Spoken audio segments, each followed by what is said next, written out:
अहमदनगर के पारनेर विधानसभा क्षेत्र के विधायक और एनसीपी के विभाजन के बाद अजीत पवार गुट में शामिल हुए। नीलेश श्रीलंके की घर वापसी की खबर सामने आने के बाद इस पर शरद पवार की प्रतिक्रिया सामने आई।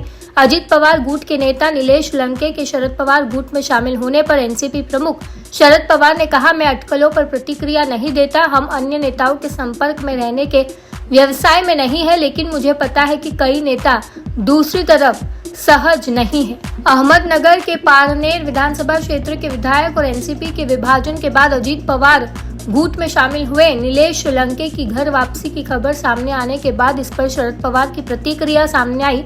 अजीत पवार गुट के नेता नीलेश श्रीलंके के शरद पवार गुट में शामिल होने पर एनसीपी प्रमुख शरद पवार ने कहा, मैं अटकलों पर प्रतिक्रिया नहीं देता। हम अन्य नेताओं के संपर्क में रहने के व्यवसाय में नहीं है, लेकिन मुझे पता है कि कई नेता दूसरी तरफ सहज नहीं है। अहमदनगर के पारनेर विधानसभा क्षेत्र के विधायक और एनसीपी के विभाजन के बाद अजीत पवार गुट में शामिल हुए। नीलेश श्रीलंके की घर वापसी की खबर सामने आने के बाद इस पर शरद पवार की प्रतिक्रिया सामने आई। अजीत पवार गुट के नेता नीलेश श्रीलंके के शरद पवार गुट में शामिल होने पर एनसीपी प्रमुख शरद पवार ने कहा, मैं अटकलों पर प्रतिक्रिया नहीं देता। हम अन्य नेताओं के संपर्क में रहने के व्यवसाय में नहीं है, लेकिन मुझे पता है कि कई नेता दूसरी तरफ सहज नहीं है।